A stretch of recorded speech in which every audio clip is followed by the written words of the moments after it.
Good morning and good afternoon. Thank you everyone for tuning in and joining us for a very special NCIA Today Election Day live stream. Yikes. I'm your host, Bethany Moore. I'm the Deputy Director of Communications here at the National Cannabis Industry Association, joining you here from our Denver office. So along with a few of my colleagues, we're preparing to watch the polls this evening and discuss some key issues surrounding cannabis policy and what's at stake in this election, including key congressional races, state ballot initiatives to legalize cannabis, ranging from medical to adult use in 5 states. I'll be joined by some of my colleagues at NCIA from our DC office, Tahir Johnson, the membership manager and head of our Diversity, Equity, and Inclusion program, Michelle Rutter-Freeberg, our Deputy Director of Government Relations, and Michael Correa, our Director of Government Relations. We'll be bringing on a few guests as well, including a congressional staffer from Ed Perlmutter's office, cannabis legalization experts, and Treasurer Reed from the state of Oregon. First, allow me to introduce Colin Annenson, Senior Legislative Assistant to Congressman Ed Perlmutter, who represents Colorado's 7th District. You've been with the office for nearly 8 years. Wow, so you've definitely seen safe banking, a big key issue for NCIA, evolve quite a bit over the years. Welcome to the show with us today. Thanks, Bethany. Good to be here and good to see you. Awesome. I hear you went to UC Boulder and you even interned for then Representative Jared Polis, who's now our governor here in Colorado. So lots of props. Thanks for joining us today. Let's start off. Most of our viewers probably know about SAFE Banking Act, the Secure and Fair Enforcement Banking Act. But to start off, can you give a quick description of the bill and tell us why Congressman Perlmutter decided to champion the issue? Sure. So the bill creates a safe harbor for financial institutions who do business with cannabis-related businesses. So although many states have taken steps towards legalization, Colorado, for example, has fully legal commercial cannabis. The financial institutions who are still regulated federally are very wary of doing business with any cannabis-related business. So this bill would protect financial institutions, including insurance companies, who choose to do business with a cannabis company.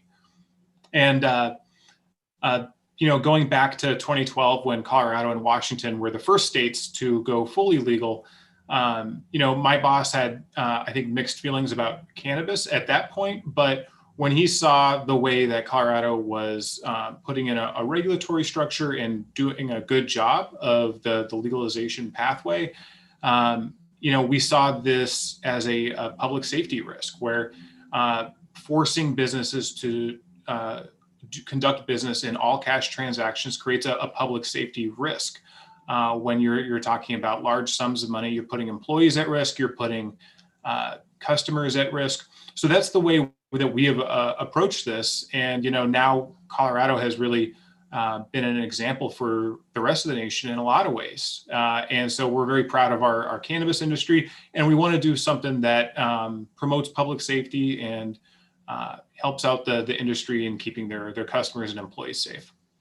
Yeah, absolutely. The bill was first introduced as the Marijuana Businesses Access to Banking Act all the way back in 2013. When that bill died in session, it did have 32 co-sponsors, but no Senate companion. Flash forward to today, wow, it's 2020, the Safe Banking Act has passed the House in various forms, at least 3 times, and the Senate version has more than 1/3 of the chamber as a co-sponsor. What's changed over the years? Well, first off, the country has changed. Back in 2012, it was just Colorado and Washington with a fully legal program. And now we're up to more than a dozen states that are fully legal. 47 states in the District of Columbia have marijuana policies that are misaligned with federal law. 97% of the country's population live in those 47 states. And cannabis laws continue to evolve. So as we've gone on from that moment in 2012 and 2013, when my boss first introduced the Safe Banking Act, the laws have really evolved, and public opinion has continued to grow in support of cannabis legalization. So number one, that the public has changed. Number two, when Democrats took control of the House of Representatives, it was a big change and a big step forward for a lot of cannabis legalization bills.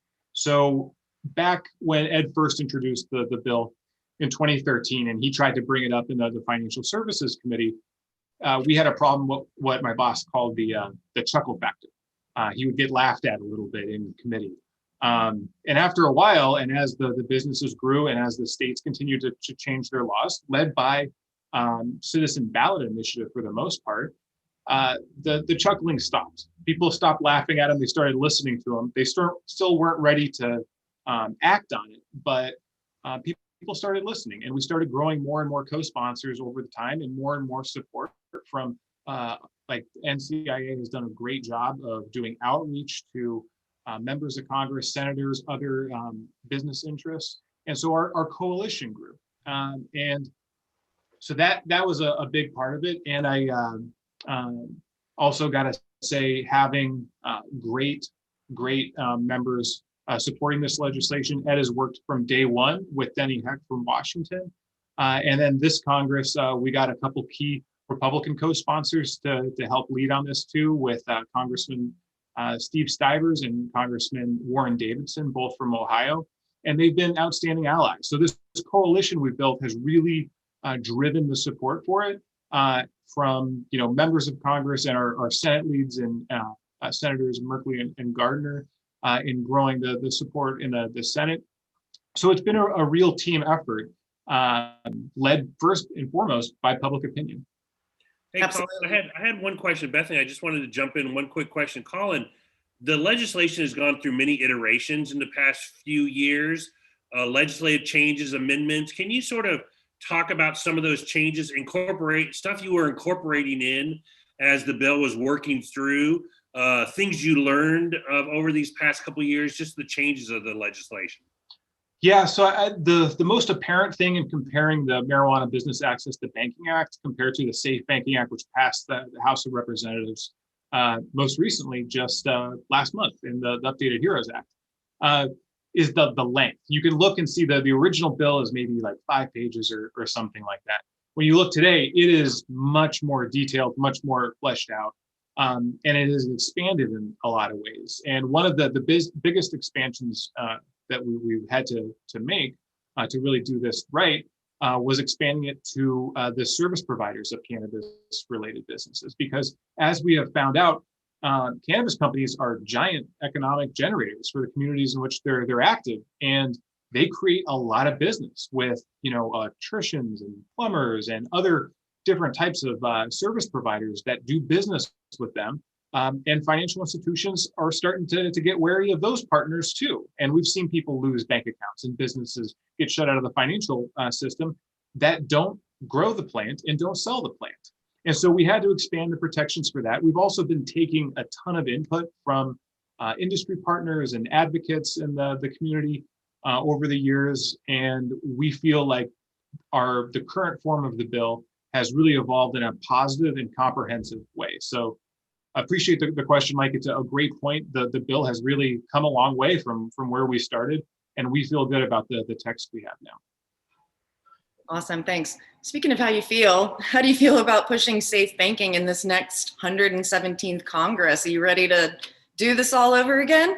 Well, Bethany, I'm still excited about the opportunity we have in the 116th Congress, and this isn't over yet, and I think we have a real opportunity in the lame duck. I think that this is still a giant issue for so many communities out there, and the current pandemic has exacerbated a lot of the issues. We saw cannabis store employees get named as essential employees in most of the states during the pandemic in the early days of the shutdowns in March and April. And so we saw them really step up. And at the same time, we are making it harder for these businesses to comply with social distancing protocols by forcing them to deal in all cash. And so I think it's now Congress's turn to step up and actually right this wrong and help out those businesses who have done a good job and have done their part by passing this bill. And hopefully we can get it done before the end of the Congress. It's timely, it's relevant, and it would do a great thing, one for improving our social distancing. And then number two, it would put money back in the economy. Having all this cash back in the economy is more money that banks can lend out in the recovery that we need to be focused on after we get through the current health crisis. Yeah, that's a great point. And speaking of this health crisis, the COVID-19 pandemic is presenting an array of challenges on so many levels. How has that impacted these opportunities, these additional challenges as we work to get this bill passed?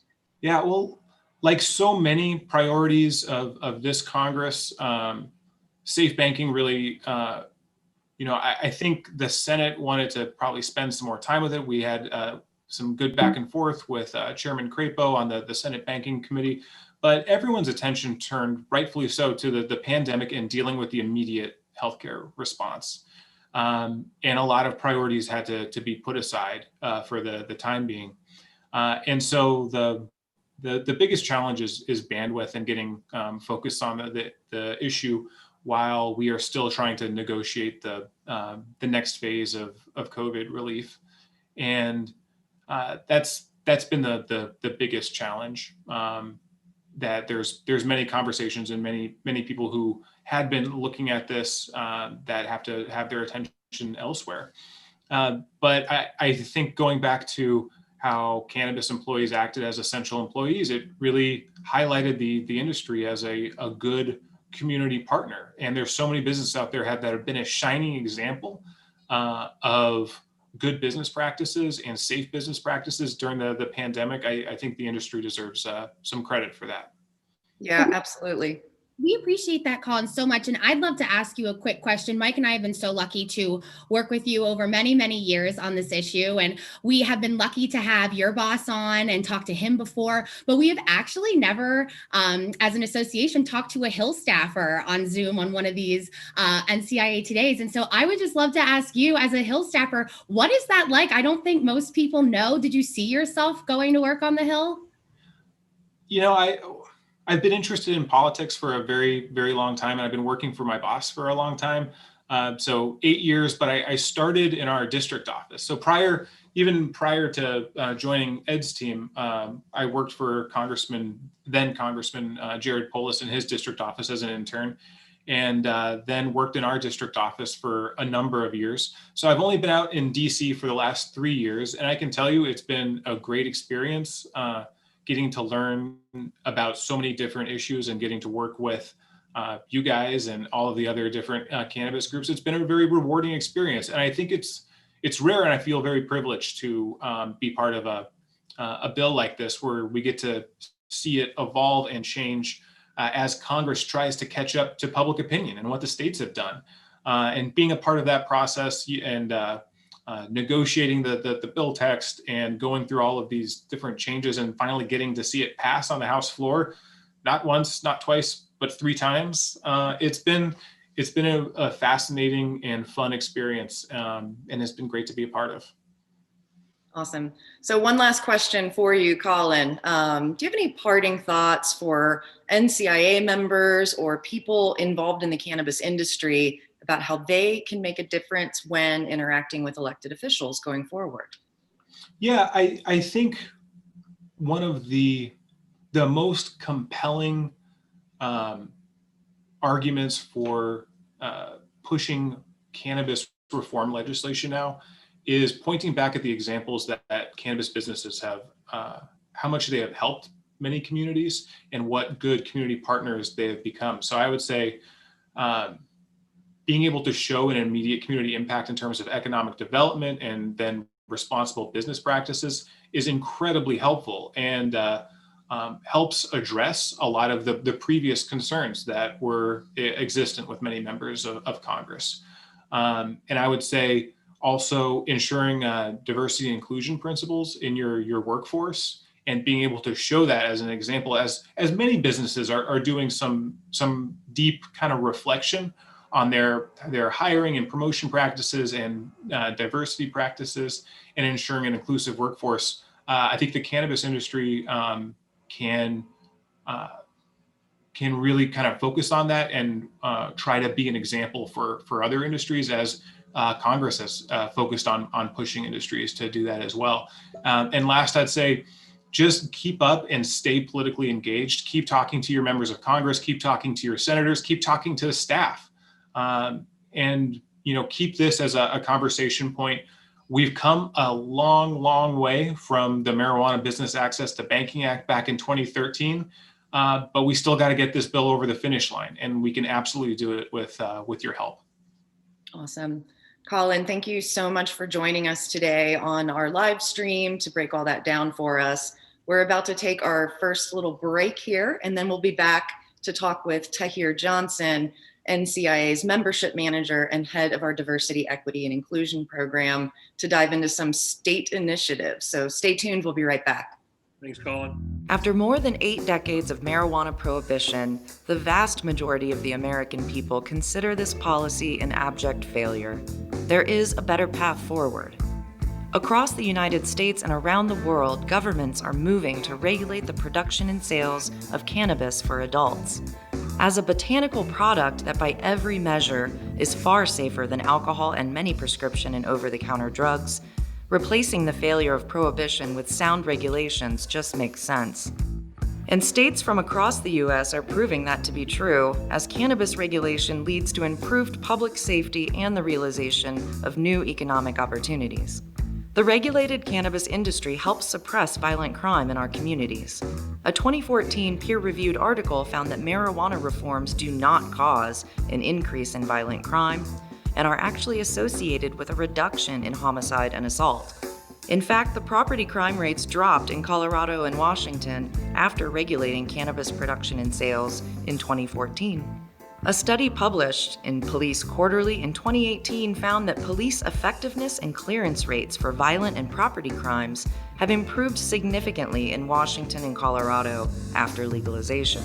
Cannabis is also part of a holistic response to the opioid crisis, which claims tens of thousands of lives due to overdoses every year. Research shows that states with access to medical cannabis show around 25% fewer opioid-related deaths than states without legal cannabis programs.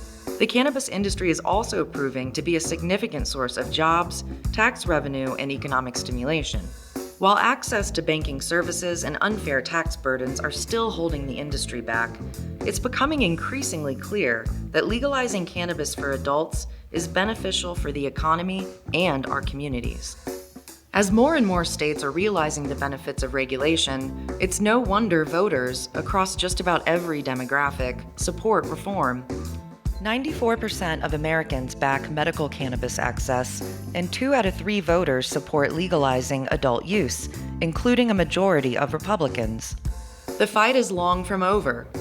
Outdated federal prohibition policies continue to stand in the way of the cannabis industry reaching its full potential to completely replace criminal markets with a transparent, well-regulated, American-grown industry. Call Congress today and urge them to support federal policies that allow states to determine their own path forward on cannabis.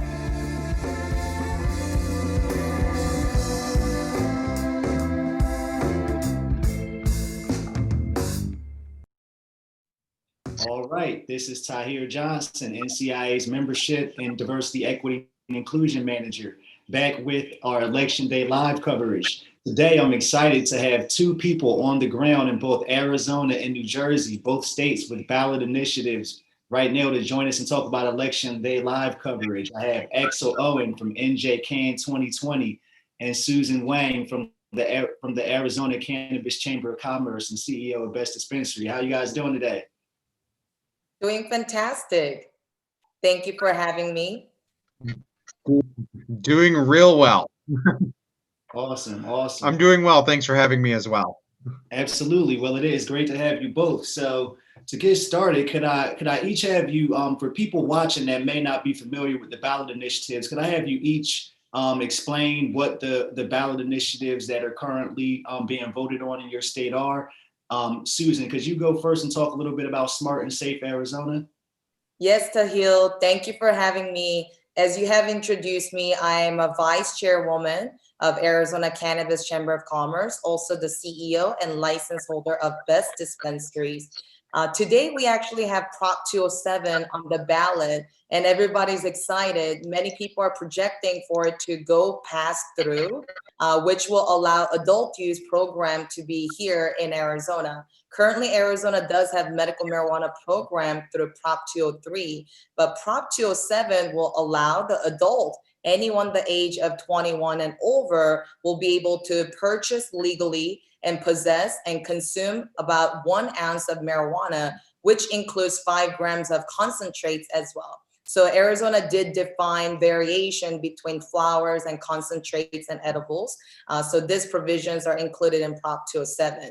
Prop 207 expect to generate about $300 million of new tax revenue every year, which will be funding community colleges, public safety, public health programs, and roads and highways of Arizona. Many people are concerned about Prop 207 smart and safe passing in Arizona, which will affect the public places and workplaces.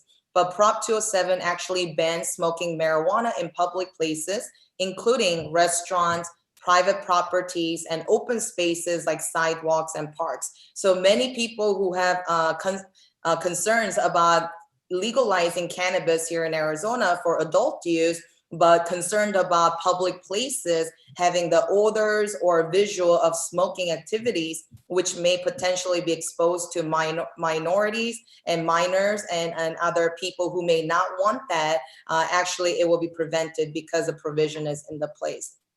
Another protection for children is requiring all the packaging to be child-proof and labeled. Under current medical marijuana program, Prop 203, marijuana dispensaries and products don't have to be inside of a child-proof packaging and label. But by passing Prop 207, actually packagings will have to be childproof, which is another layer of protection for minors, minor consumption, which many people are concerned about. Similar as medical marijuana program, Department of Health Services will be regulating adult use cannabis program if Prop 207 passes today. And again, Department of Health Services has been the authority and the department who's been handling medical marijuana program last 10 years. So we do believe that the transition will be fairly smooth.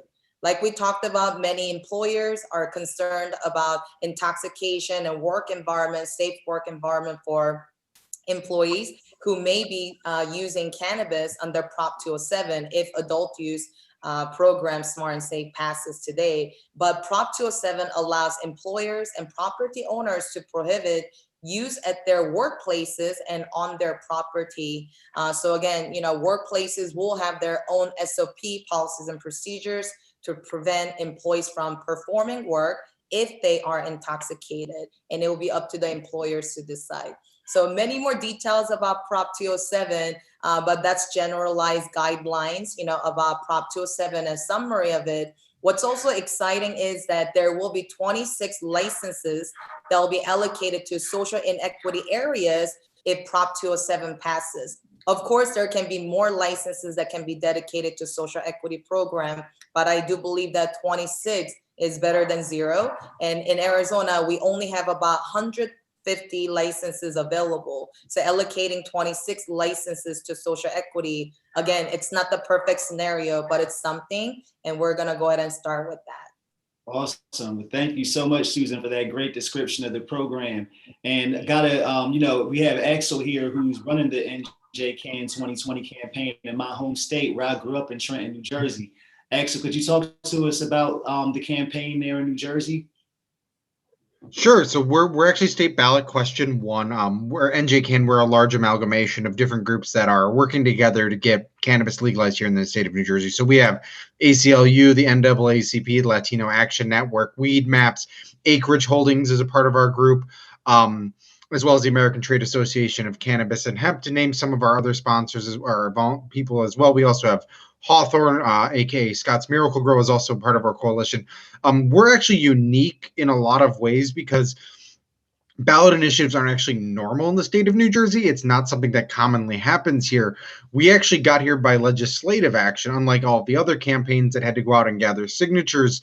We were actually put on here because of our legislature. The reality was, At the end of 2019, we tried to pass this legislatively, and we couldn't get the votes done. So this was actually kicked to the voters of the state of New Jersey. So we were actually blessed when COVID was breaking out and everything was kind of going crazy.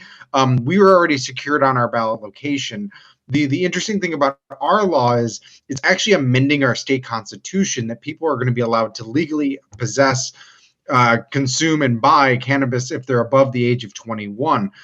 What's interesting about ours is it's incredibly broad, and that's because ours is actually a multi-step process. The first step is actually getting this passed.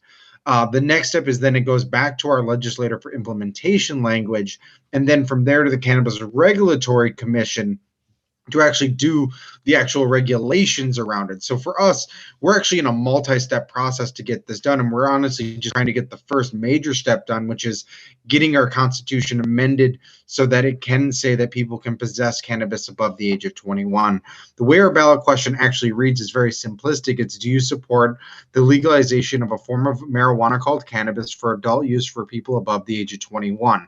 This new market would be regulated by the Cannabis Regulatory Commission that currently oversees the medical market, but would also oversee the new recreational market that is created. It would include a 6.25% state tax rate, and if deemed by legislation, up to 2% municipal tax on top of that. So that's the entirety of our ballot question. Very, very broad, but the idea here is we want people to first say whether they want to have cannabis legalization in their state, and then we build the laws around it for social equity, racial justice, and economic justice as well to be built in around that, kind of in a later step of the process itself. Right, absolutely. And so the most recent polls that I saw this morning said that the majority of voters in Arizona, Montana, New Jersey support, are largely in support. Also, South Dakota recreational measures seem headed for success, and medical marijuana in both Mississippi and South Dakota look like they have overwhelming support. From what you're seeing there on the ground in New Jersey and Arizona, could you guys talk about, the general, the general feel on if you think the ballot initiatives will be successful today? Sure, I can go first. We're actually very, very encouraged by turnout. Our polling basically told us in early September that we already had 2/3 of New Jerseyans supporting cannabis legalization. The issue that we actually ran into is the way our ballot is structured. The problem we have in New Jersey is ballots are only a certain amount of width and length you can get, but because we had 3 ballot questions this year, which is very not the norm out here, we actually found ourselves on the backside of the ballot. And so because of that, we do have this large plurality of people supporting it, including about 54% of that 2/3 majority had already made up their mind, and there was basically nothing we could tell them to change their mind, which told us we were in a very good position to get this passed. But the problem we ran into is we actually looked at past ballot initiatives that went on in the state of New Jersey, and one that stuck out to us was actually this one that happened in 2016. Similar electorate, similar candidates at the top of the ticket, similar ballot structure, but that one had 900,000 people who voted for the president but didn't vote on the actual ballot, the ballot question that was in question.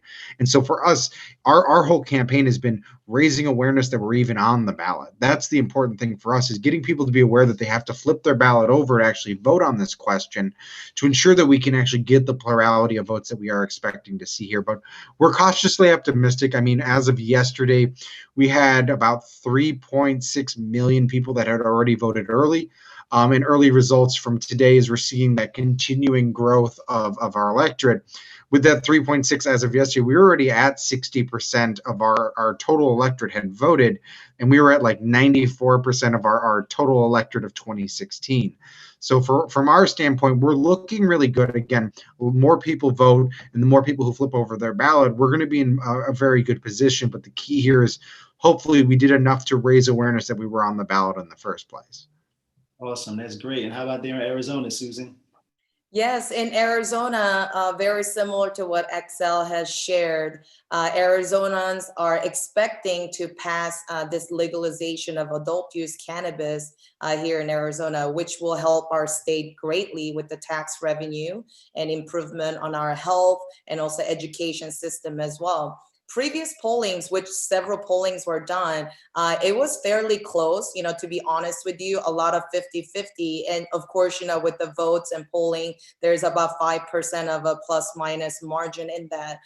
So even in 2016, we actually saw that it was a very close call and we almost passed it, Prop 205. However, we didn't by minuscule of a point percentage. So again, I think really having people out there and making actions, not just participating in polling or filling out the survey to support it, but the real question is, are people really going to show up to vote and turn in their ballots? Did they already mail their ballots? What's positive is that actually about a couple of weeks ago, there was a recent polling done again, and this was actually not a part of an internal polling by Smart and Safe, rather than it was done by OH Predictive Insights, OHPI, which was a third party that did the polling. And actually this shows a 5% increase since the last round of questioning, which was done in September. So as time progresses, there has been an increase of 5% each time.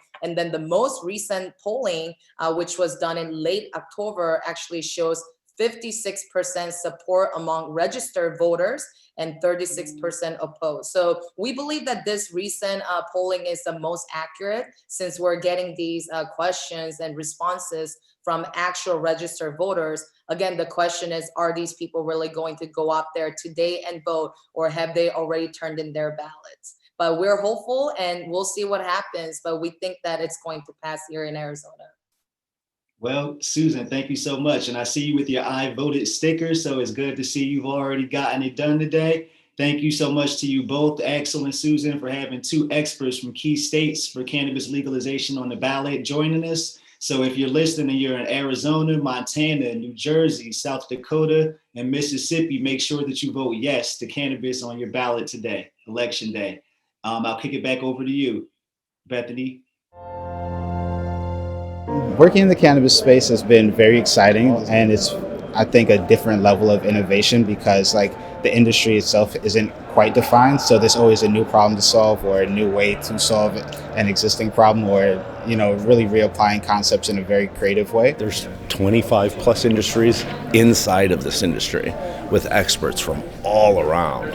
And, for me, there's no other more emerging industry, than cannabis. It's a startup industry entirely made up of startup companies with 2,000 years of user product experience. There's so many great things on our horizon, just expansion of new markets and new technology, even outside of the US. Just to know that legal recreational use came online in 2014. So that's not that far back. And so to think that we're here now is pretty exciting and pretty amazing. I'm looking forward to the future. I'm just really surprised at where we are now, having kind of grown up with the plant in the 70s and early 80s, and seeing what the general kind of social attitude was and where we are now. I'm happy. Hi, I'm Aaron Smith, CEO and co-founder of the National Cannabis Industry Association. Thank you so much for tuning in on this important election day. The progress that we have made for cannabis over the last 10 years in this country would not have been possible if not for the hundreds of responsible business owners that are members of NCIA. I want to make sure that all of you listening today, if you are invested in the cannabis industry, I hope you will become a member of NCIA. In fact, if you're invested in the cannabis industry and you're not a member of NCIA, you're essentially just betting on our success, that we're going to bring about legal marijuana for your business. If you are a member of NCIA, you're investing in our success. So please log on to thecannabisindustry.org and become a part of the solution today. Welcome back, everybody. I'm so excited to introduce you to our next two guests, Andrew Livingston and Jordan Wellington, our resident weed wonks today, if you will. Both Andrew and Jordan work over at the law firm Vicente Cederberg. Andrew, Jordan, thank you guys both so much for joining us today for this special Election Day broadcast. Let's just get right started. And can you tell us a little bit about you guys' podcast and how you got involved in the cannabis space, just to start us off? Sure, Jordan. Do you want to talk a little bit about the Weed Wonks, the podcast we do together? Sure. Andrew and I both work at the law firm Vicente Cedarberg and the political consulting firm VS Strategies. We host I would say weekly, but maybe semi-weekly is more accurate, podcast that dives really deep into kind of all the wonky and nerdy details about cannabis policy. We have guests from all over the country, experts, advocates, regulators, policymakers, and legislators, and we try to talk about really what the nitty-gritty policy, how things are changing around the country, and what the implications are for those things in regard to markets and businesses, as well as for consumers and criminal justice reform. Yeah, and it's like many of these other podcasts where we're interviewing different people, but rather than telling the past history or talking about politics, we like to get into how some of these different markets work, what are the underpinnings of different regulatory designs and policies, and really kind of tease out the super fascinating and interesting ways that the cannabis industry actually works. So my back history in cannabis is I've been an activist ever since high school. Started a chapter of Students for Sensible Drug Policy at my university back in 2009. So, wow, that's quite a while ago. In upstate New York at Colgate University, and then essentially worked on the campaign in 2012 in Colorado. And from there, transitioned that into the first non-legal, non-administrative role at Vicente Cedarberg, back when we were only about 5 or 6 people. And I've been there ever since. So going on now over 8.5 years, about 8 years. So that's quite a while in the weed world. That's a long time to see this issue transition. So let's get right into it. You guys always love to talk, like you said, Andrew, about market dynamics and how regulations really drive markets. So can you give us a sense of what you mean by that? Yeah, so each cannabis market is kind of circumscribed within the state boundaries itself. And that's because you can't transfer cannabis products from one state to another. You can move intellectual property, businesses can move, but you can't actually move the product. And each of those states is bound within the laws and regulations that it writes. So a market in New York is going to be much different than a market in Ohio or Michigan or Missouri, because they have different number of licenses, they have different number of products, they have different qualifying conditions for those medical cannabis programs. And all of those regulatory variables greatly influence not only how patients will interact with the system, but also how businesses and investors and the market growth will interact as well. So how's that going to play into the election this year? Are there any good examples on the ballot? Our last guests were just telling us a little bit about Arizona and New Jersey. What do you guys think? How is this playing into the election?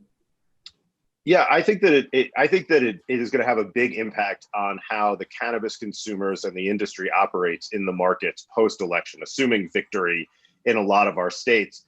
Different ballot measures, as well as the political wins in a lot of states, will kind of have a big shaping of what things look like. So, South Dakota is going to be very interesting because they're probably going to be, if possible, they're going to be the first state to do medical and adult use at once. Arizona is probably going to look a little bit like some of our Western states and the normal things that we see out there. I think the two most interesting ones that I focus a lot on, and maybe it's because I'm a little biased, is New Jersey. Andrew and I's both home state. As you notice, I am rocking the bagel hat. Rosenberg's Bagels in Denver is the only legitimate bagel outside of the New York metropolitan area. And I think it's important to note that, like, you can look at the language in the New Jersey ballot initiative, and it will tell you a lot about how the market will play out there, as well as in Mississippi. So in New Jersey, you have a ballot initiative that literally does nothing. It's impressive in how little the ballot initiative itself will do, because it only legalizes regulated marijuana. So if you did not buy that marijuana from a store, you actually are not protected from criminal laws, which is an amazing thing. We've never seen that before. And since there are no adult use stores, just so everyone's clear, anyone paying attention to this, you are still a criminal in New Jersey after Election Day. You will not be a criminal until after the legislature actually implements an adult use system where you can actually go buy things. And depending on how the criminal laws run around, we call it the save your receipt rule. Because unless you could show you actually bought it, that marijuana may be illegal and you could be subject to criminal penalties. And now we're going to see how the legislature implements something like that. And all the political wins in New Jersey are trending towards this massively restrictive market with a very limited number of licenses. I would predict something similar to what we've seen with Illinois, where the existing players get to maybe start up ahead of everybody else. Massive long lines, prices 2, 3, 4x what you would expect in any other state, exceeding the illicit market in New Jersey. and most people in New Jersey not patronizing that regulated market, and then a merit-based process with lawsuits and everything that we've seen in Illinois coming forward. In contrast, Mississippi actually has a constitutional initiative that doesn't have a ton of bones on it, but it prohibits the state legislature in the state from limiting the number of licenses. So you're guaranteed to have a robust competitive market. Yay, America, yay, freedom. And it also prevents local governments from having really aggressive setbacks, kind of the backdoor limitation on licenses. And so, you know, the Mississippi initiative, and Andrew can probably talk a little bit about how because it's a medical initiative and those things in terms of qualifying conditions have a huge impact. But at the end of the day, consumers in cannabis, just like any other commodity, respond to price and convenience in America. And when you see competitive prices and easy availability, you'll probably see a pretty robust market. And if you don't have that, you'll probably see what we see in Illinois, which is, you know, not necessarily serving the cannabis consumers in that state. Yeah, this is a really fascinating and interesting dynamic, because this is probably the first big general election where we not only have cannabis ballots on the or cannabis initiatives on the ballot. You know, it's not just like in Montana and Arizona and New Jersey and North and South Dakota. South Dakota for medical and adult use, and Mississippi. You know, it's not just the voters there that are going to be voting for legalization, but it's other states as well, as it comes down to their state legislatures. Because now we're first starting to see state legislatures across this country really sort of consider legalization, not just for the, you know, criminal justice reform elements, you know, not just because this is needed to be done, not just because we're finally seeing progressive governors in some of the northeastern states drive this forward after multiple years, but because many of these states and local governments are in need of tax revenue. You know, right now we're seeing real serious budget cuts across the country when it comes to, you know, what sort of social services, what sort of, you know, community services might need to be cut. And so everyone's looking for these new sources of revenue. And so we may see a state legislature change here or there, and how that might shift things, right? You know, if Pennsylvania, for instance, were to, you know, switch its current House and Senate, which I think is going to be difficult to do at the state level, you know, we could definitely see legalization pass, as we have a strong governor and lieutenant governor who are big cannabis proponents. You know, same sort of dynamic in races people aren't even really looking at. Like what happens in the Minnesota State Senate could determine essentially how quickly that state expands its existing medical cannabis law or implements adult use. So these are really interesting factors, and it's really important that this is, you know, for all these voters to recognize this might be the first year in which down ballot races into the state House and state Senate will drive whether or not your state looks to legalize and how it looks to legalize in the next 2, 4, or 6 years. One, I couldn't agree more. And Jordan, I just want to say, Michelle brought in bagels from Call Your Mother in DC, a pretty fine bagel joint outside of the New York area. So legit, next time I'm in Denver, I got to check the spot out. But one, I want to ask both you guys, you know, NCIA did a white paper last year on regulations at the federal level. We did a briefing on it. Our goal is to turn this into legislation, but you guys see what's happening at the state level. There's no perfect regulatory structure, but I think there are those that are better than others to get a good outcome. Would just love to, you know, the 1 or 2 or 3 things the federal government should be thinking high on their list of don't do this, you know, tax structure, something, you know, lessons learned from some of these states. Sure. So I would say the most important thing is to create a system that encourages a robust entrepreneurial market. And this is always hard to define, but I still personally think, and I know Jordan will agree with this, is that the biggest problem that we're seeing over the last few years in cannabis regulatory states is severe limits on licenses at the state level. This does a few different things. First and foremost, it just results in massive litigation and lawsuits, which gives the cannabis industry an unnecessary black eye. What's going on in Illinois does not need to happen.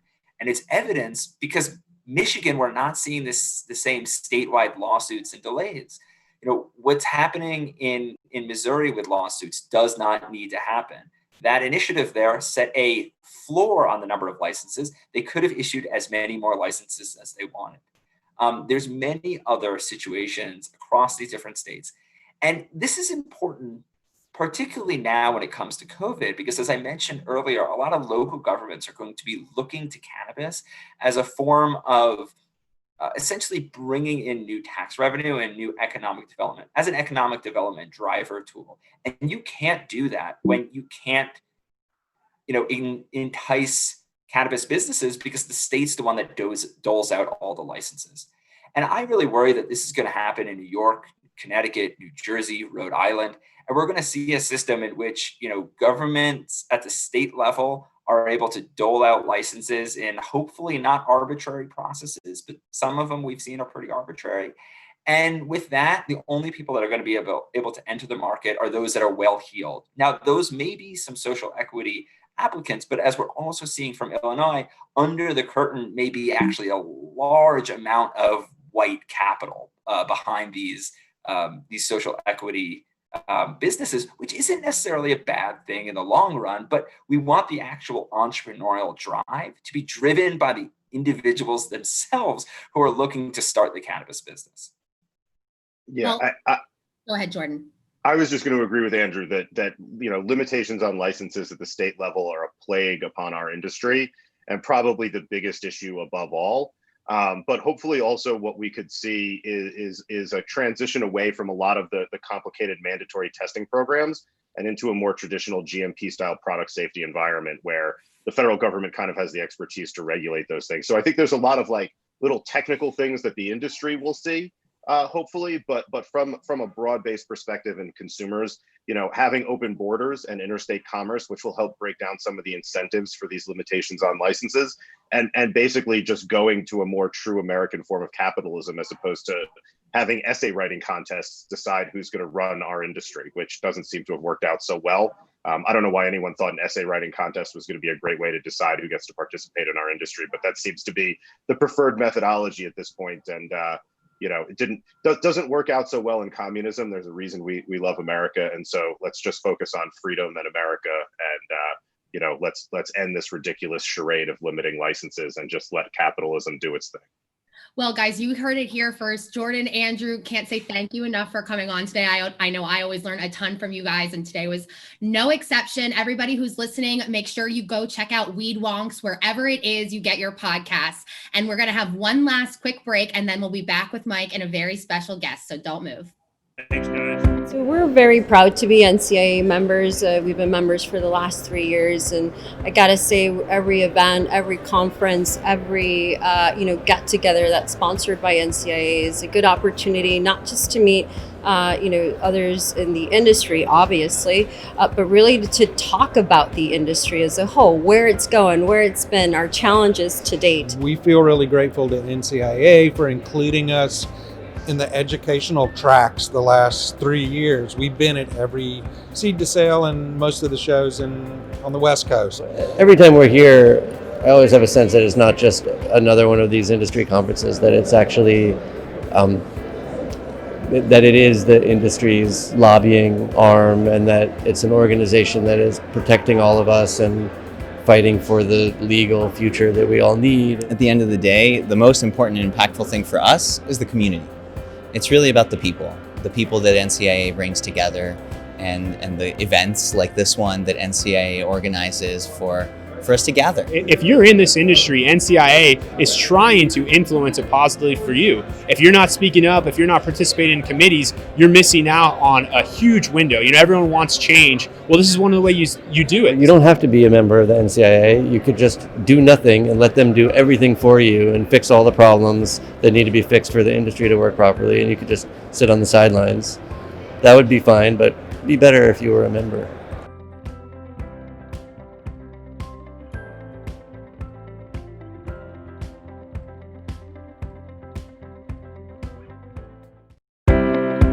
Very proud to be. Election Day Live, for our final segment, we're going to have the Treasurer of Oregon, Tobias Reed, on. Really excited to talk with the Treasurer, to get to know him. Really excited. It's going to be a fun time.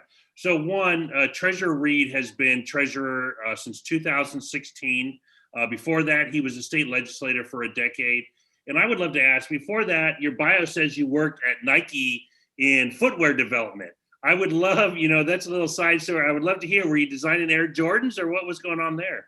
Well, I can't take any credit for that. Development in footwear is not the artistic stuff. It's sort of the project management. So it's the designers who'd figure out what they wanted to build. And then I would work with factories and marketers to kind of figure out how to build it, experimenting to get up to the ultimate recipe. And a lot of people have a reaction and say, well, how does that create or contribute to policy making?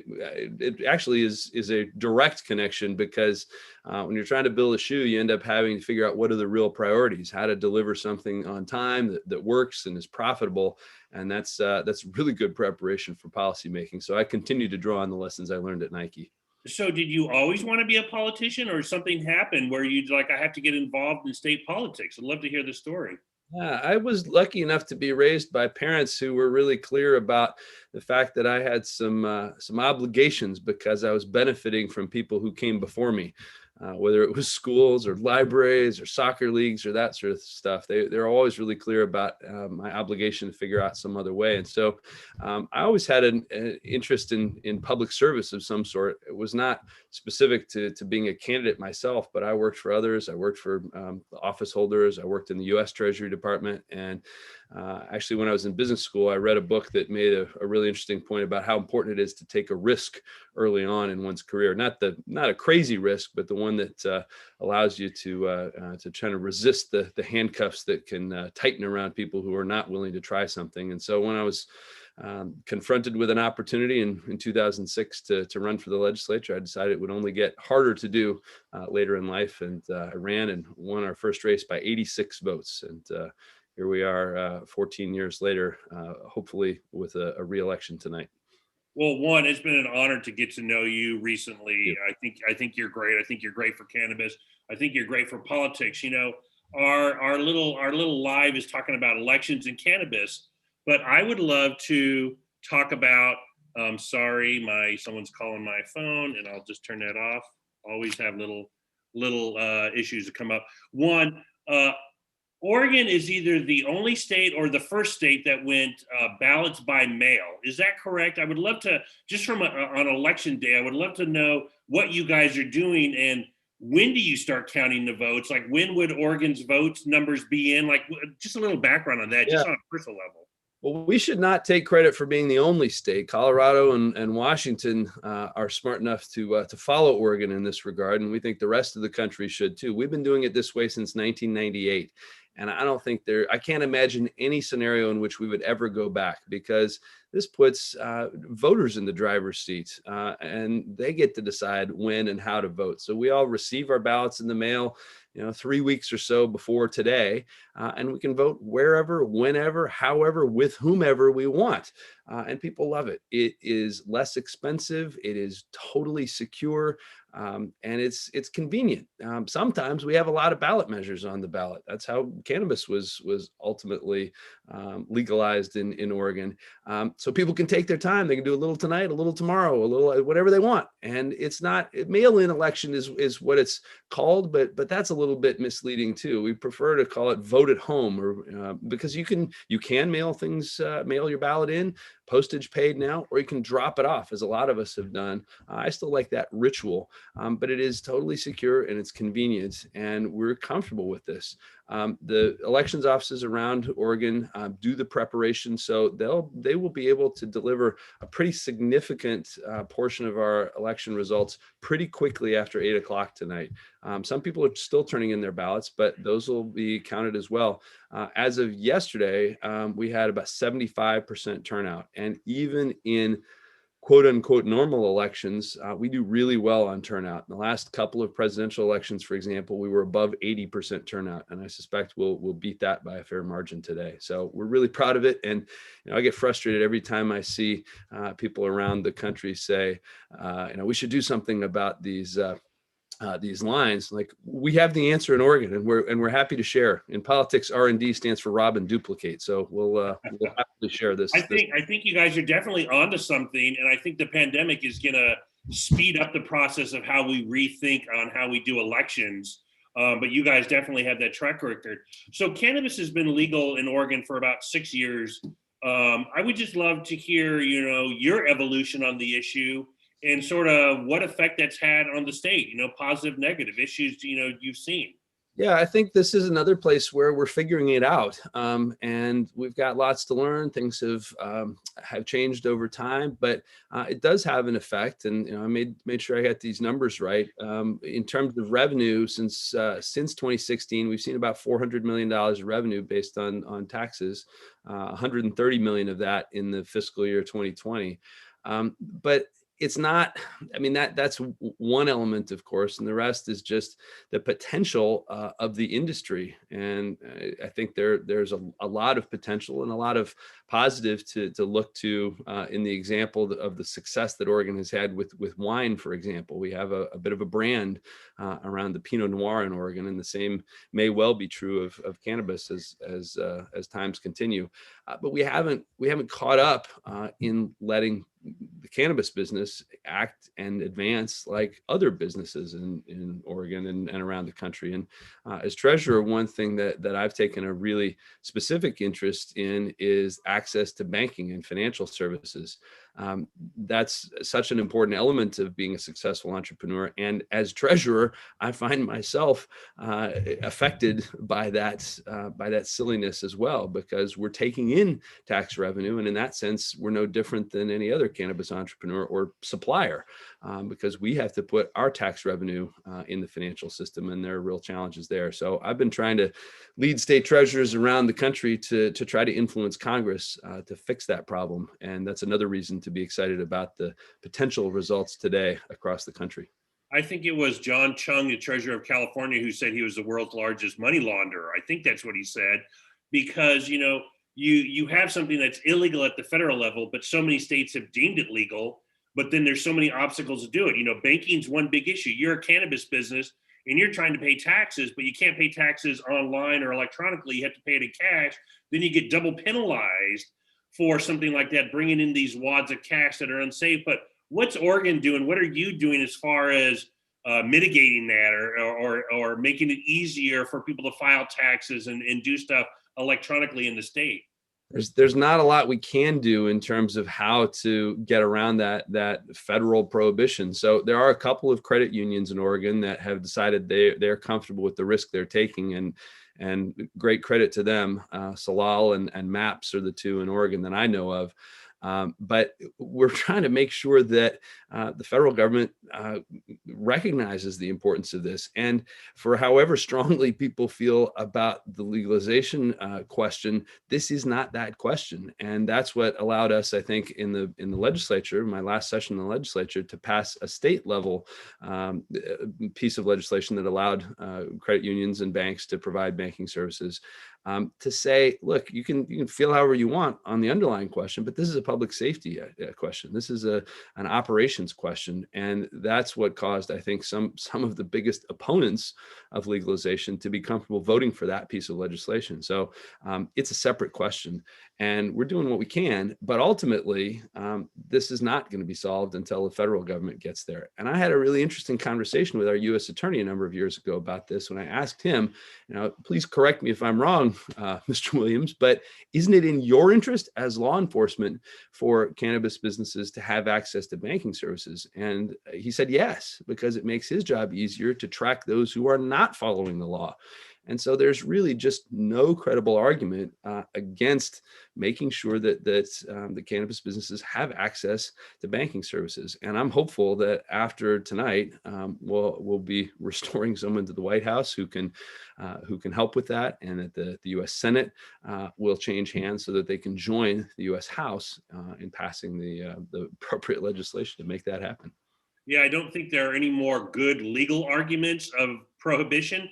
There's still political issues about cannabis in general that we need to work through politically, especially Republican voters, Republican activists working their way up to Republican senators and congressmen. It's just something we have to work on. I've been doing that for 7 years, trying to increase the visibility of this issue and show them why it's important, why this shouldn't be a partisan issue. This should be an issue both sides should agree on. But one, as a treasurer, there's 50 other state treasurers. When you go and you're talking to other treasurers, what are they asking you? What are they talking about cannabis? What are the issues that we need to work out at that treasurer level where other treasurers are more comfortable, where they want to go to Congress and say, please allow us to do this? Yeah, I think the biggest thing is just a level of anxiety in a state that doesn't have the experience that some of us have.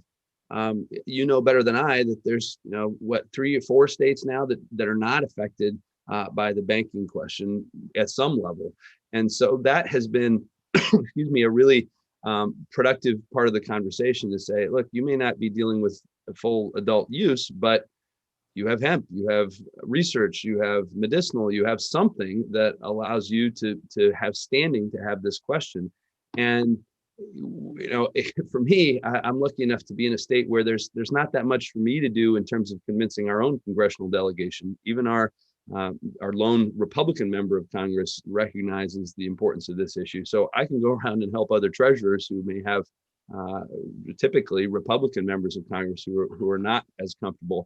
And I feel like the question around banking is an easier way for people to come into the broader conversation. It's safer. You don't have to, you can say to someone, look, you don't have to take on the larger question. You can just say, we're taking in some tax revenue and we want to be able to do that in the banking system and not have to deal with the liability and the risk that's associated with having to do it other ways. So I think that's the biggest thing, and more treasurers are getting there. The Republican incumbent treasurer in Washington State, actually, who has been public about his position to the legalization question, has been one of my best collaborators on this question in the ranks of the National Association of State Treasurers. He's facing a really serious challenge, and I don't know whether he's going to prevail tonight or not. But I use that just as an example of the fact that you're right. This is not a partisan issue. And I think as we go forward, it's going to become even more comfortable for people of different parties. Well, I just want to tell you, and for all the listeners, the Oregon delegation is probably the #1 delegation in Congress across the board, House, Senate, Democrat, Republican. I think there is only one Republican. You'd think it would be Colorado, but still Colorado, there are members that are not just standing up. California, the same thing. Washington State, the same thing. But Oregon, every bill the members sign on, they co-sponsor, they're outspoken. So Oregon is definitely leading the way on cannabis reform when it comes back to DC. But I love it when you say that, when Oregon is #1. Just keep saying that over and over again. I will say it. And, I've been working many years, and I would love to ask you before we close up, what is something we as cannabis activists, cannabis industry people can be doing as far as public facing, or something we can be doing as good operators so policymakers such as yourself are more comfortable, or that message gets out? I would say being involved, being directly involved in campaigns and in the political process, so that office holders are comfortable interacting, that cannabis becomes recognized for the legitimate and regular sort of business that it is. There are two other things that I think are early on, or sort of in their infancy in terms of development, that I think are really interesting and potentially exciting. The potential when adult use is legalized across more states and hopefully across the country for interstate commerce. We look at the conversation that's happening in Oregon, and as I mentioned before, the potential to kind of follow the path that wine and beer have in Oregon. I'm not a consumer myself, so I can't speak from this from experience, but the notion that we have something different and special in Oregon can be really appealing, I think, to people who are making policies. And the other is to be proactive in terms of addressing the systemic racism and lack of opportunities that persist for entrepreneurs of color. That is going to continue to be an issue across all kinds of businesses, but I think cannabis has a particularly powerful opportunity to address that almost from the start and make sure that the opportunities transcend all of those traditional obstacles. So I would say those are two places that the industry could really make powerful inroads in Oregon. Yeah, no, it makes a lot of sense, and I appreciate it. Oregon has, I'm looking at now, the Craft Cannabis Alliance. And, Oregon really had a glut of cannabis, and they're looking at interstate compacts and exporting because, let's be honest, certain states are better at agricultural commodities than other states.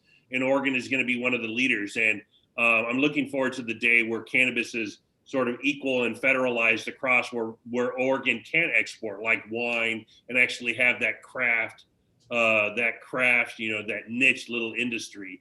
Right. So one, thank you for your time, but I would love, before we go, it's an election. We try not to get too political here, but best of luck with your election. Best of luck with the state. Any last bits of advice before we head out? Well, make sure you vote. This is an election that's going to really determine the route of our various states and our country as a whole. I don't think anyone would struggle to figure out where my allegiances lie, but at the very least, make sure that everyone uses their voice. It's not too late. There's still time to vote, and you don't want to be on the sidelines in this election. Well, Oregon State Treasurer Tobias Reed, appreciate everything you've done, appreciate the time.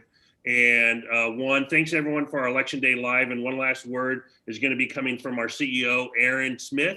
And so go vote. So appreciate it. Thanks, everyone. Aaron Smith, CEO and co-founder of the National Cannabis Industry Association. Thank you so much for tuning in on this important election day. The progress that we have made for cannabis over the last 10 years in this country would not have been possible if not for the hundreds of responsible business owners that are members of NCIA.